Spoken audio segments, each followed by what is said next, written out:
Hello प्यारे बच्चों, आपका फिर से स्वागत है किंग एजुकेशन क्लास में। और मैं आपका अपना दोस्त गौरव चौधरी। आज हम स्टार्ट करने जा रहे हैं जियोमेट्री। आपकी बहुत दिन से कमेंट आ रही थी, सर जियोमेट्री का चैप्टर क्लियर कराइए, जियोमेट्री क्लियर कराइए। तो आज लेकर आ गए हैं हम आपके लिए जियोमेट्री। बस देखते रहिएगा, आज के बाद जियोमेट्री बहुत ही आसान होने वाली है, बहुत ही आसान। यानी कि मैं बहुत छोटे से कॉन्सेप्ट से इस चीज़ को स्टार्ट करूंगा और एडवांस लेवल तक लेके जाऊंगा। कम से कम 15 क्लास रखूंगा इसकी ज्योमेट्री की। यानी कि आपका किसी भी लेवल का आप एग्जाम दे दीजिए, सब फिनिश हो जाएगा। चलूंगा बिल्कुल बेसिक से। अगर कोई बच्चा 7वीं क्लास में भी है, 8th में, 9th में, 10th में, 11th, 12th, इवन किसी भी, आपने कभी भी किसी भी क्लास में ज्योमेट्री नहीं पढ़ी है, तो आइए आज आप सीख जाएंगे। ठीक है, तो आज हम बेसिक से स्टार्ट कर रहे हैं। बस आप लिखते रहिएगा जो मैं आज आपको कराऊं, छोड़ना मत। अगर जिसने ये चीज़ पढ़ रखी है, कोई भी बहुत ऐसे हैं जिन्होंने ये सब चीज़ें पढ़ रखी हैं, तो स्किप कर सकते हैं वीडियो को, नेक्स्ट पार्ट देख सकते हैं मेरा। तो आइए स्टार्ट करते हैं जियोमेट्री। स्टार्ट करेंगे हम एक पॉइंट से। क्या बोलते हैं इसको? पॉइंट। क्या बोलते हैं? बिंदु। बिंदु। बिंदु क्या है? अगर किसी बिंदु को मैं कहीं पे बना देता हूं, कहीं पे रख देता हूं, तो क्या बता सकते हैं कि इसकी डायमेंशन क्या है? क्या इसकी कोई विमा होगी? No. Point is a dimensionless. Dimensionless या शून्य विमी। आप सोच रहे होंगे शून्य विमी या विमी क्या चीज है, या 0D बोल सकते हैं। जैसे आपने पढ़ा होगा ना 2D 3D। किस में पढ़ते हैं इस चीज को? जियोमेट्री में ही पढ़ते हैं, 2D 3D। आगे पढ़ाऊंगा सब चीजों को। तो पॉइंट क्या होता है? 0D होता है शून्य विमी। इसको 2 विमी बोल सकते हैं या 3 विमी बोल सकते हैं। D का मतलब होता है डायमेंशन। तो इसको मैं बोल सकता हूं डायमेंशन लेस।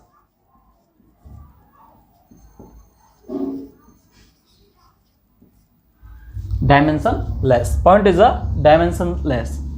इसके बाद पॉइंट से रिलेटेड जितनी भी बातें हैं, उन चीजों को समझते हैं कि पॉइंट से रिलेटेड क्या क्या क्वेश्चन आपको पूछे जा सकते हैं। मैंने क्या किस चीज को ध्यान में रखते हुए बनाया कि आप किसी का भी एग्जाम दे रहे हो।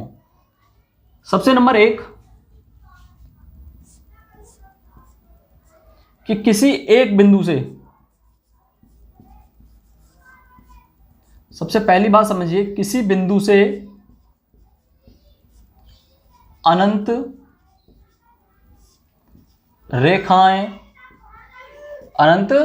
रेखाएं गुजारी जा सकती हैं।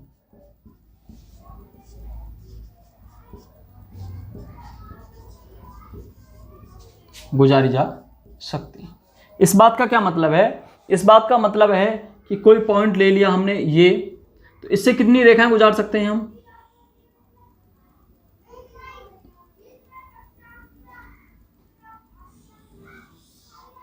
1 2 3 4 5 6, यानी कि इनफाइनाइट लाइनें गुजारी जा सकती हैं किसी भी एक पॉइंट से। कितनी गुजारी जा सकती हैं?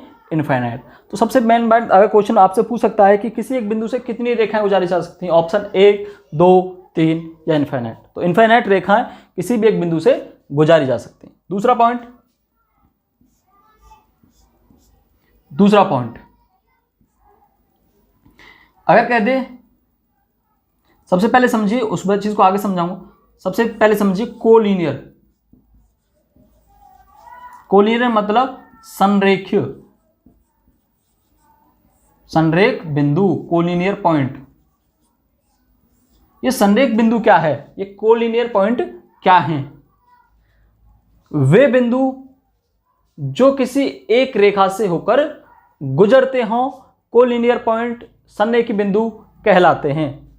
यानी कि ये कोई रेखा है, तो इस रेखा से होकर गुजरने वाले बिंदु होंगे वो संरेखी होंगे। कितने भी रख ले सकता हूं, A, कोई B है, कोई C है, कोई K है, यानी कि इनफाइनाइट पॉइंट ले सकता हूं। तो इनफाइनाइट पॉइंट कोलिनियर हो सकते हैं, बट कितने मिनिमम बिंदु संरेखी हो सकते हैं? कितने मिनिमम बिंदु संरेखी हो सकते हैं? कितने बिंदु होने चाहिए कि वो संरेखी हो जाए? अच्छा, एक बात समझिए, अगर मैं 1 2 3, कोई 3 पॉइंट लेता हूं K L M और इनसे कोई रेखा गुजारता हूं। ठीक है, सबसे पहले मैंने 1 से स्टार्ट नहीं किया, 3 से स्टार्ट किया।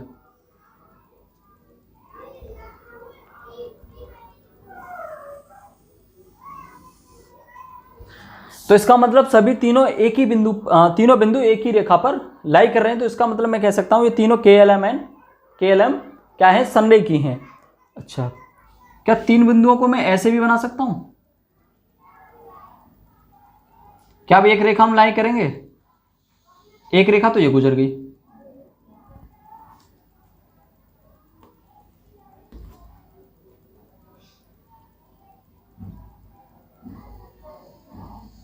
एक रेखा ये गुजर गई और एक रेखा ये गुजर गई। तो इसका मतलब ये दोनों पॉइंट, जो तीनों पॉइंट थे, एक रेखा से होकर नहीं गए ना।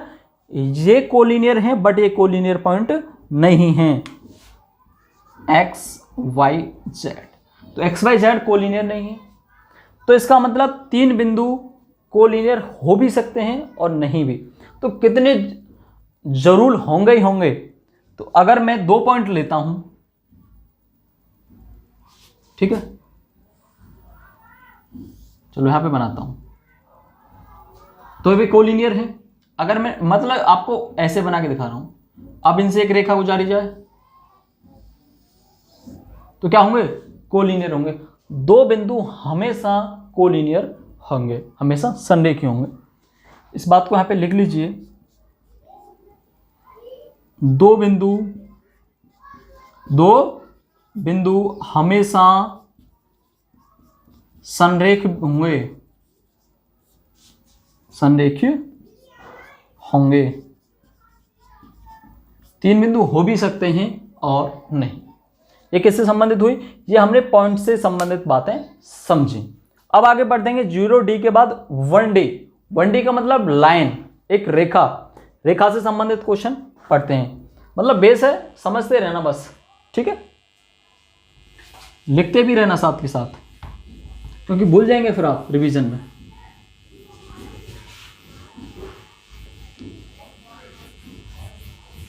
चलो, बिंदु के बाद पढ़ेंगे लाइन, रेखा। आइए, लाइन यानी कि रेखा क्या है? 1D, वन डायमेंशनल या एक विमीय। क्या है? एक विमीय। ठीक है, सबसे पहले समझें कि रेखा क्या है। रेखा क्या है? देखिए, रेखा क्या है? जिसका ओर न छोर, जिसका क्या ना हो, ना ओर हो न छोर हो। ओर छोर का मतलब क्या है? जो एंडलेस हो। क्या हो? एंडलेस हो, जिसका कोई एंड ही ना हो, वो क्या होगी? रेखा होगी। ये क्या है? एक रेखा है। क्या है? एक लाइन है। ओके, तो सर फिर हमने पढ़ा है ए बी, ये कोई लाइन है। फिर ये क्या है? ये लाइन नहीं है। लाइन हमेशा एंडलेस होती है।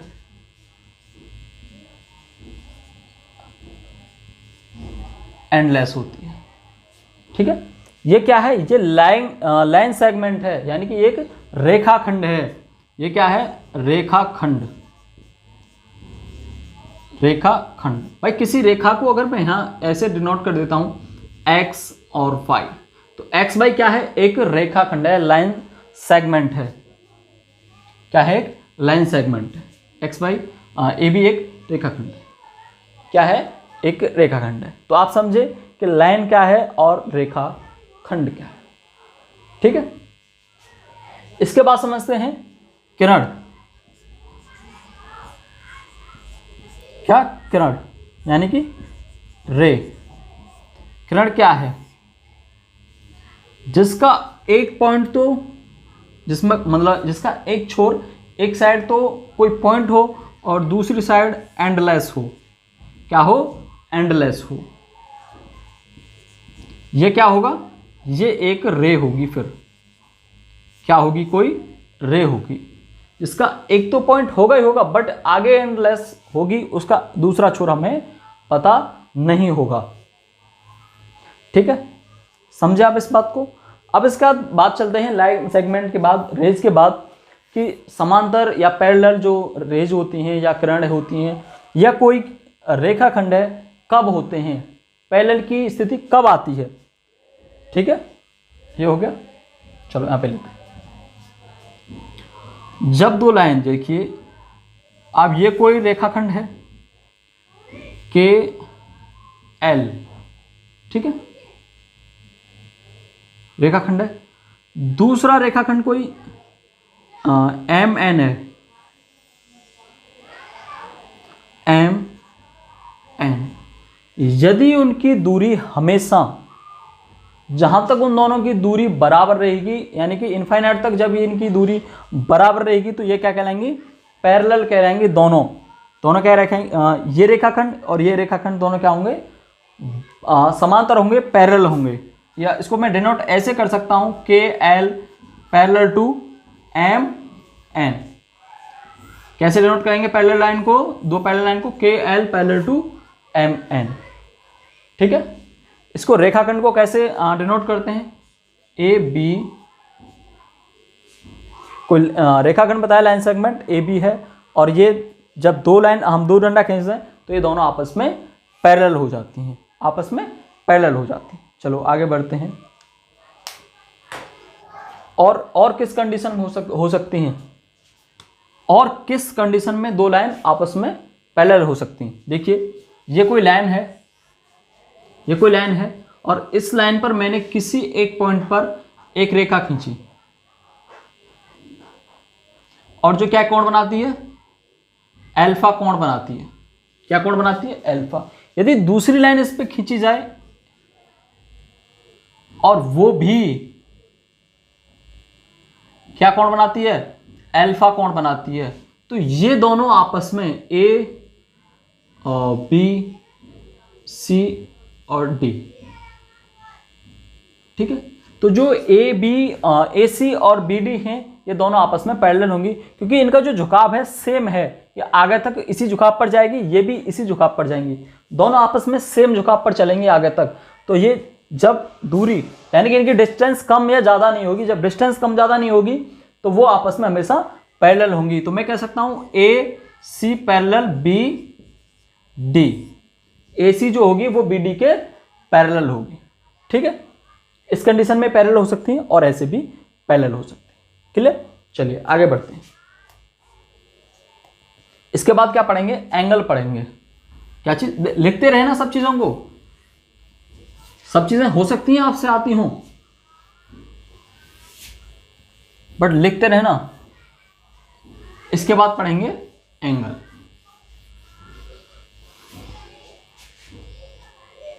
एंगल अब तक क्या चल रहा था, सब 1D चल रहा था। अब यहां से स्टार्ट होता है 2D, क्योंकि दो रेखाएं या दो विमाओं के अलावा यहां पे काम हो ही नहीं सकता। एंगल कब बनेगा, एंगल कब बनेगा, एंगल जब बनेगा जब दो रेखाएं किसी एक पॉइंट से निकल के जाएंगी, ऐसे जाएं, ऐसे जाएं, ऐसे जाएं या ऐसे जाएं। जब दो रेखाएं एक किसी एक बिंदु से होकर गुजर के जाएंगी तो उनके बीच में जो क्या बनेगा, कोण बनेगा, ठीक है। तो क्या बनेगा, कोण बनेगा।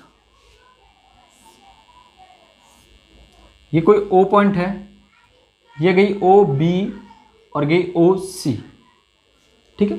तो ये बनने वाला ही, ये वाला सौदा क्या है, ये है एंगल।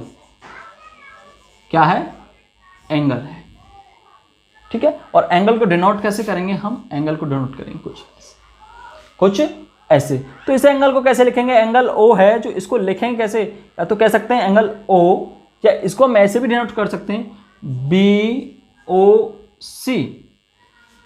मतलब अगर हमें एंगल O को दर्शाना है तो हम लिख सकते हैं एंगल BOC। तो क्या इसको सर ऐसे भी लिख सकते हैं हम, एंगल COB। हाँ जी, दोनों को इस तरह से लिखा जा सकता है।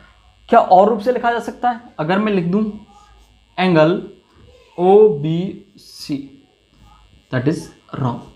क्यों रॉन्ग होगा, जब हम किसी एंगल को दर्शाएंगे तो वो हमेशा बीच में आना चाहिए, चाहे BOC हो या COB हो, उस बात से कोई फर्क नहीं पड़ता है, पर जिस एंगल को आप बता रहे हैं वो हमेशा बीच में ही होना चाहिए, ये नहीं चलेगा।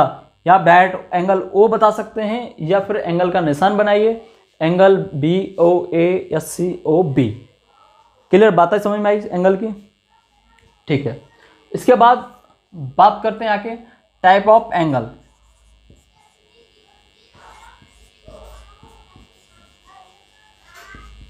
टाइप ऑफ एंगल, कोणों के प्रकार। बहुत आपने पढ़ा होंगे कि न्यून कोण है, सम कोण है, अधिक कोण है, बृहत कोण है। तो आज उन सभी कोणों को जानेंगे। जो जानते हैं वो जानते हैं, स्किप कर देना, आगे बढ़ जाना, और जो नहीं जानते वो आज सीख लेते हैं। सबसे पहले आप समझिए कि 90 डिग्री का एंगल कब बनता है। 90 डिग्री का एंगल कब बनता है और 180 डिग्री का एंगल कब बनता है। देखिए, ये कोई लाइन है, जब इसके ऊपर एक दूसरी रेखा इस तरह से गिरती है, लंब, कैसे गिरती है, परपेंडिकुलर होती है, तब इन दोनों रेखाओं के बीच बनने वाला जो कोण होगा वो क्या कहलाएगा, ये 90 डिग्री। कुछ इसको ऐसे बनाते हैं, कैसे बनाते हैं, कुछ इस तरह से बनाते हैं। कैसा होता है, 90 डिग्री। दूसरा अभी प्रकार में नहीं है, अभी और बताऊंगा, पहले समझिए। दूसरा अगर कुछ इस तरह से हो, यानी दो रेखाएं कुछ इस तरह से जुड़ रही हों, मगर यहाँ पे ऐसे कुछ कह देता हूँ कि एक से एक ऐसे करके जुड़ी है, तो ये बनने वाला जो एंगल होगा वो होगा 180। तो कुछ एंगल 180 से कम होंगे और 180 से ज़्यादा होंगे, कुछ एंगल 90 से कम होंगे और 90 से ज़्यादा होंगे। तो उन एंगलों को क्या बोलेंगे, देखिए, ये 90 का है और ये 180 का है। ठीक है,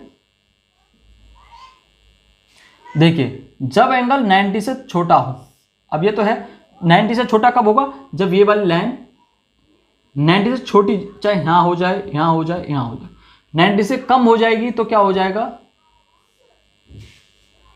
ये वाले एंगल क्या होगा, 90 से कम हो गया। 90 से जब एंगल कम होता है तो इस एंगल को बोलते हैं, या कुछ ही मान लेता हूं, थीटा मान लेता हूं, तो थीटा इज क्या है, स्मॉलर देन 90। तो क्या बोलते हैं इस एंगल को, एक्यूट एंगल बोलते हैं, यानी कि न्यून कोण बोलते हैं, न्यून कोण। क्या बोलते हैं इसको, न्यून कोण। क्या कहलाएगा ये, न्यून कोण कहलाएगा। फिर इसके बाद भाई, जब पहले तो 90 से कम होगा तो 10 का, 5 का, 20 का, 25 का, 30 का, 80 का हो गया, 85 का हो गया, फिर 90 का हो गया, तो 90 तक पहुंच गए। इसको बोलते हैं राइट एंगल। राइट एंगल यानी कि समकोण। क्या बोलते हैं इसको, समकोण बोलते हैं इसको, राइट एंगल बोलते हैं। क्योंकि पहले तो 0 से स्टार्ट होगा कोई भी angle, greater than 0, less than 90।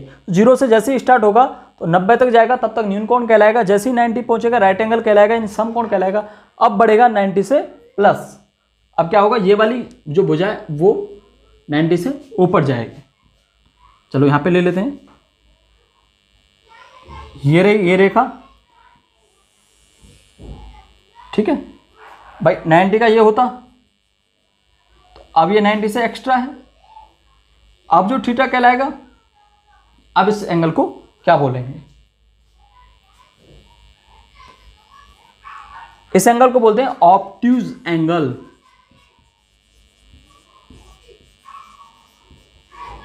क्या बोलते हैं, ऑब्ट्यूज एंगल। ऑब्ट्यूज एंगल मतलब बृहत कोण।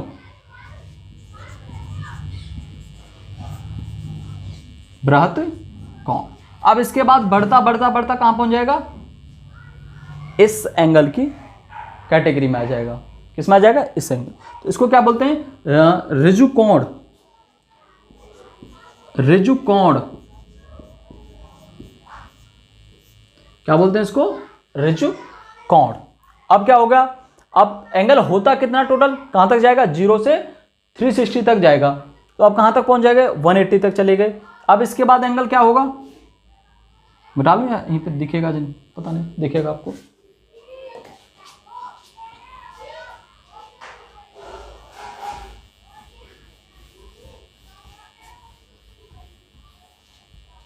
देखिए इसके बाद एंगल पहुंचेगा, ये रहा, शायद इसको भी इधर भी आपको ना दिख रहा हो, ये अब एंगल ये 90 का था, ये 80 का हुआ, बट एंगल अब पहुंच गया इधर, यानी कि ये पूरा एंगल, ये क्या कहलाएगा? हाँ ये तो मैं समझा दिया शायद तुम्हें, समकोण, बृहद कोण कहते हैं इसको, रिफ्लेक्स एंगल, ये तो मैंने बता दिया था शायद तुम्हें, इसको स्ट्रेट एंगल बोलते हैं।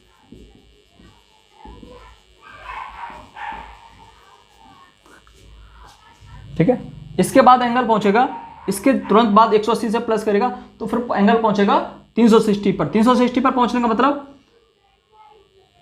यानी कि जैसे ये एंगल है और कहां से स्टार्ट होगा, एंगल पूरा स्टार्ट होकर फुल पे आ जाएगा, यानी कि पूरा एंगल कितने का हुआ? 360 का। तो इसको बोलते हैं complete angle, complete angle. Complete angle कितने का होता है? 360 का। इसको बोलते हैं संपूर्ण कोण, संपूर्ण कोण। 0 से 360, हमने 360 तक पढ़ा कि कौन सा कोण कौन सा होगा, न्यून कोण कब होगा, समकोण कब होगा, ऋजुरेखी कब होगा, बृहद कोण कब होगा और संपूर्ण कोण कब होगा। ठीक है, चलिए इसके बाद आगे पढ़ेंगे, बता दूं? ठीक, इसके बाद पढ़ेंगे complementary and supplementary angle, complementary and supplementary angle. चलिए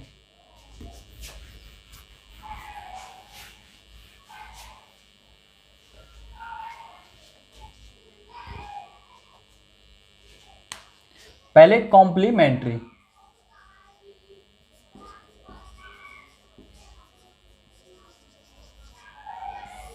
कॉम्प्लीमेंट्री एंगल, पूरक कोण, क्या बोलते हैं इसको?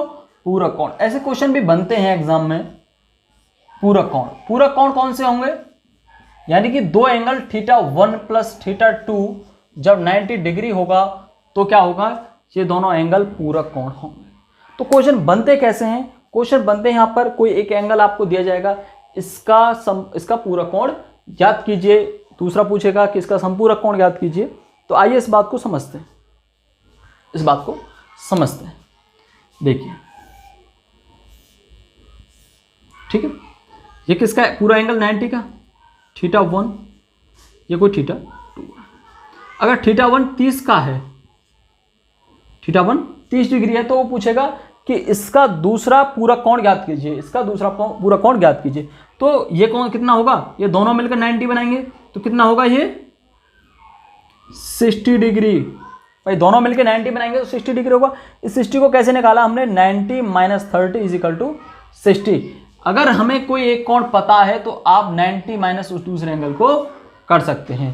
क्वेश्चन कैसे पूछे जाते हैं कि आपको दे दिया कि 50 एंगल है, 50 डिग्री दिया हुआ है, इसका पूरक जो पूरक कोण कौन सा होगा, इसका कॉम्प्लीमेंट्री कौन सा होगा? 50 का होगा 40, 50 का क्या होगा? 40। ठीक है, समझे आप इस बात को? इसके बाद आते हैं सप्लीमेंट्री, संपूरक।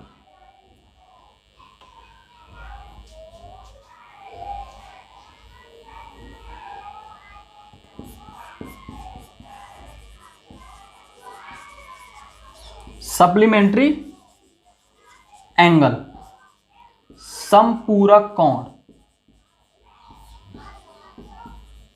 संपूरक कोण। इसका मतलब देखिए कुछ ये आपको इसका संधि विच्छेद हम जब करके देखते हैं तो बस आपको समझने के लिए, कोई कुछ इसका संधि विच्छेद नहीं करा रहा हूं मैं, हिंदी नहीं पढ़ा रहा हूं, समझने के लिए संपूरक, क्या इसको ऐसे लिख सकता हूं?